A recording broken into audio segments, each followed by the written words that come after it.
bahwa yang namanya keuangan itu kan cuma ada dua. Yang pertama yaitu income, yang kedua yaitu Expense atau pengeluarannya. yes.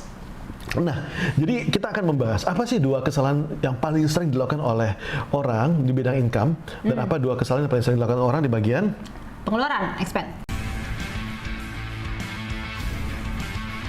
yang kemudian kita akan membahas tentang apa? Lanjut ke dua kesalahan di bidang pengeluaran sekarang. Yes, kesalahan nomor 2 yaitu expense-nya. Otomatis. Kembalikan otomatis. income-nya nggak otomatis, malah pengeluarannya yang otomatis. Aduh. Gawat banget loh. Jadi gini loh, kalau misalnya income kita itu belum otomatis gitu ya, itu tuh bahaya karena pengeluaran kita tuh sudah pasti otomatis. Pasti. Kita bangun buka mata gitu ya, itu sudah bayar Ditunggu listrik. pengeluaran.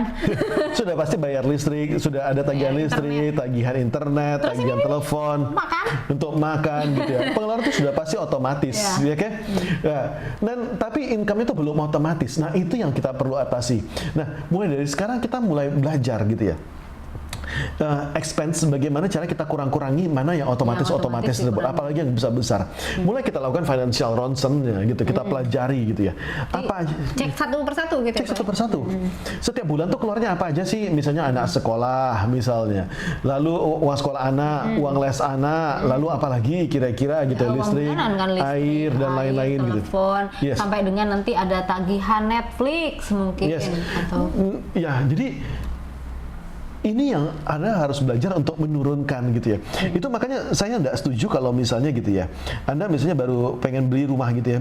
Saran saya adalah jangan buru-buru beli rumah terlebih dahulu. Ini mungkin kontroversial. Jangan buru-buru nyicil gitu ya, pas baru kerja pengen punya rumah terus langsung nyicil. Saran saya jangan gitu ya. Kalau ada pilihan antara beli rumah sama beli ruko, saran saya adalah beli ruko terlebih dahulu gitu. Dan ini saya serius banget. Kenapa? Karena yang namanya rumah itu sudah pasti expense. Konsumtif ya. Yes. Itu sudah pasti bulanan. Rumah Anda tidak menghasilkan. Rumah Anda malah mengeluarkan uang. Kecuali ini bukan rumah pertama Anda di mana nanti Anda sewakan, itu kita ngomongin lain. Tapi kalau Anda baru beli rumah untuk ditinggal sendiri, sudah pasti isinya pengeluaran semuanya. Yes. Jadi dari airnya, listriknya, untuk tamannya, untuk lain-lainnya, maintenance-nya mahal banget gitu. Makanya saran saya adalah mending beli ruko kalau pertama gitu ya. Nah, ruko setidaknya ada bilang oh panda, tapi tidak enak tinggal di ruko. Nanti soalnya ada enaknya. Tahan dulu kesenangannya gitu ya. Yes, ruko kalau di desain bagus juga bisa kok gitu. Ada mau nyaman juga bisa. Pasti bisa melakukan dua hal, bekerja sambil tinggal. Yes, sekurang-kurangnya gitu ya. Kalau misalnya Anda masih belum bisa menghasilkan lantai satunya untuk apa? Kasih orang lain yang sewain di bawahnya gitu ya, sama orang lain. Ya, itu sudah bisa gitu ya. Betul. Nah, tapi gini, saya mau ngomong tentang satu hal lagi tentang expense otomatis. Ada nggak expense otomatis kira-kira yang bagus gitu ya? Pengeluaran secara otomatis tapi bagus. Ternyata ada. Oke. Jadi boleh nggak Anda nyicil dan berhutang? Hutang boleh ya. Oke. Boleh gitu. Asal hutangnya itu bukan hutang yang sifatnya konsumtif. Tapi hutangnya yang produktif, yang untuk menghasilkan uang. Kasih contoh dong Bu Reni. Ya misalnya tadi ya, pengen punya bisnis kos-kosan gitu ya, pengen usaha kos-kosan. Nah itu Anda kurang modal nih, misalkan sayang nih kalau nggak jadi Anda mau pinjem ke bank, boleh aja. Tapi kan nanti setelah jadi dan sudah mulai berjalan, Anda kan bakal dapat passive income dari kos-kosannya dan bisa untuk nyicil, sekaligus Anda juga dapat keuntungan. Walaupun di awal keuntungannya jadi kepotong banyak karena masih harus ngembaliin ke bank, tapi nggak apa-apa. Yang pasti itu adalah passive income, jadi sedikit pun Anda tetap beruntung gitu ya. Yes, jadi seperti kata Bu Reni gitu ya. Misalnya nyicil sebulan ke bank itu tuh nyicilannya Anda 10 juta pengeluarannya untuk bayar cicilan bank. Tapi Anda bisa menghasilkan misalnya 15 juta gitu ya. Nggak apa-apa. Nggak ada masalah gitu ya. Anda merasa bahwa sedikit nggak ada masalah gitu. Karena kan pasif ya. Pasif. Nah, jadi Anda berutang tapi utangnya dibayarin langsung sama properti itu sendiri. Itu nggak ada masalah ya. Dan saran saya adalah kalau misalnya Anda mau pakai pola ini, cari bisnis yang memang kurang lebih rata-rata income-nya bisa stabil gitu ya. Jadi misalnya seperti Anda misalnya bangun minimarket yang kurang lebih stabil lah pendapatannya gitu ya. Atau misalnya Anda bikin kos-kosan yang pendapatannya stabil gitu. Tapi jangan, hati-hati kalau misalnya bisnis Anda tuh sifatnya proyek.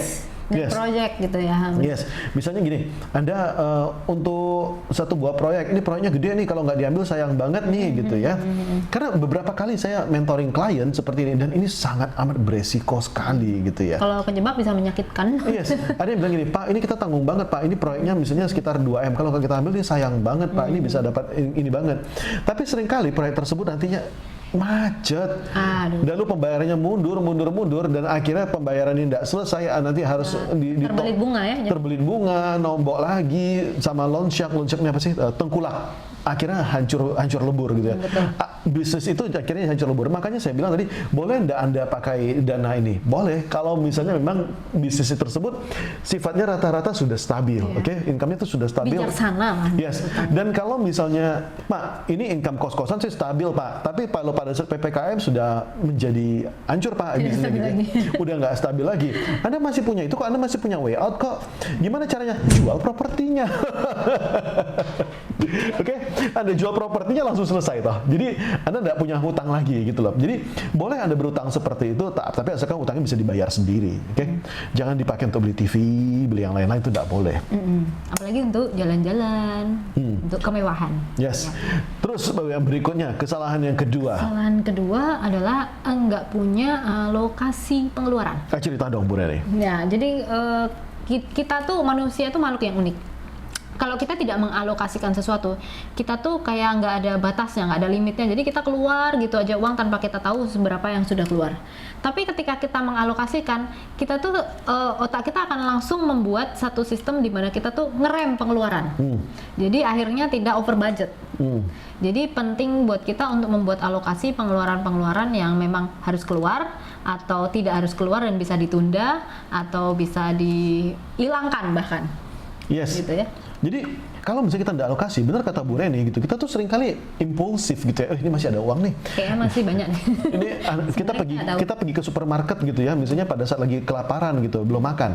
Nah itu pasti nanti otomatis belanja jadi banyak gitu. Dan itu mempengaruhi. Saya pelajari bahwa kalau saya lagi lapar, perut lagi lapar, saya pergi belanja di supermarket, semua mau diborong. Nah, dan itu adalah salah satu contoh yang simpel banget tentang betapa impulsifnya kita manusia. Nah, itu makanya penting untuk dilakukan yang namanya alokasi tadi. Okay? Kalau misalnya ada pemasukan tersebut langsung Anda bagi-bagi gitu ya. Berapa yang untuk Anda, berapa yang untuk amal, berapa yang untuk ini, berapa ini. Karena kalau enggak, kita misalnya, aduh kasihan lihat orang itu, adalah kita amal agak gede, padahal nanti yang kena adalah yang lain. Nah, itu makanya salah satu cara alokasi yang paling simpel, yaitu dengan cara amplop. Okay. Ya, ini yang tradisional tapi efeknya bagus. Yes. Cara amplop itu seperti apa sih? Misalnya gitu ya, Anda punya pemasukan anggap misalnya 10 juta gitu ya. Lalu 2 juta misalnya adalah untuk kebutuhan pengeluaran rumah gitu ya. Maka tuh langsung masukin 2 juta, langsung masukin ke amplop, tulis pengeluaran rumah. Itu juga nggak boleh keluar-keluar ya Pak? Nggak boleh keluar-keluar untuk yang lain. Sebabnya. Yes. Lalu misalnya 1 juta untuk sekolah anak, lalu misalnya 1 juta untuk belanja dan yang lain-lain. Nah, ini bagus gitu ya. Kalau misalnya bisa dalam bentuk rekening boleh, kalau nggak bisa ya oke, dalam bentuk amplop pun jadi gitu ya. Nah, jadi ketika misalnya gitu ya, Anda misalnya mau belanja gitu, belanja untuk kebutuhan sehari-hari, Anda pengen makan ayam, tapi uangnya kurang, terus ngeliat, loh ini ada amplop uang sekolah anak gitu, ya nggak boleh ambil. Tapi secara psikologis kita juga kalau sudah dipisah-pisahkan gitu, jadi lebih disiplin gitu, yes. Untuk nggak main comot semua uang begitu saja. Yes, karena pada dasar gini loh, kita tuh dikasih budget berapapun bisa hidup loh sebenarnya gitu loh. Kalau misalnya dikasih budget 10 juta sebulan gitu, bisa nggak hidup? Bisa. Pada saat kepepet kita bisa turunkan standarnya. Yes. Bisa nggak dikasih Anda dikasih budget 5 juta sebulan hidup, bisa nggak? Bisa, ada aja jalannya gitu. Dikasih budget 1 juta sebulan bisa nggak? Bisa, ada aja jalannya. Antar ketemu aja jalannya gitu. Dikasih budget 500.000, ada aja jalannya, bisa aja gitu loh. Nah, itu makanya dari awal tuh sudah dibudgetin terlebih dahulu. Kalau memang budgetnya misalnya 1.500.000 atau 2 juta untuk kebutuhan sehari-hari, nanti Anda mulai lihat nih, loh ini uang tinggal 1 juta misalnya gitu, tinggal satu ikat lagi, satu juta. Mulai berpikir. Otak mulai berpikir, oh ini ini baru tanggal 10, tapi kok sudah tinggal 1 juta doang. Uangnya sudah tinggal setengah. Oh iya, otak sudah mulai mikir. Untuk melakukan 2 hal. 1 mengerem, kedua bagaimana caranya supaya bisa menghasilkan lagi. Yes. Nah, itu bagus sekali. Yes. Dan sekali lagi ingat jangan pakai utang. Nyanong, mengerjakan sesuatunya. Yes. Jadi jangan utang untuk misalnya untuk membeli nasi, untuk yang seperti itu gitu ya. Jadi memang dari awal sudah Anda alokasikan terlebih dahulu. Inilah jaminan Anda, dan alokasikan juga untuk investasi. Karena pada saat saat Anda investasi tersebut, belum tentu investasi tersebut berhasil. Bisa jadi investasi tersebut bisa jadi berkurang, bisa jadi memang gagal sama bisa jadi gagal sama sekali, oke?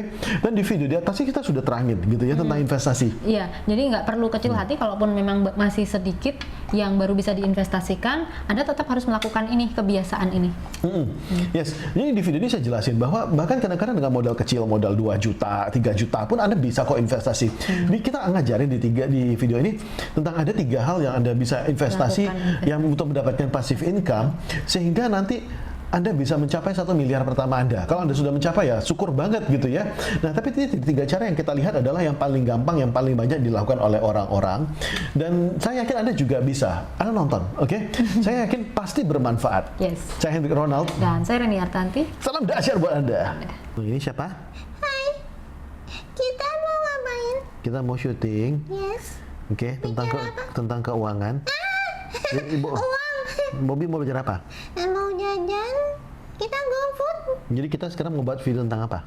tentang bagaimana jajan yang baik. Oke. Video berikutnya dari Bobby.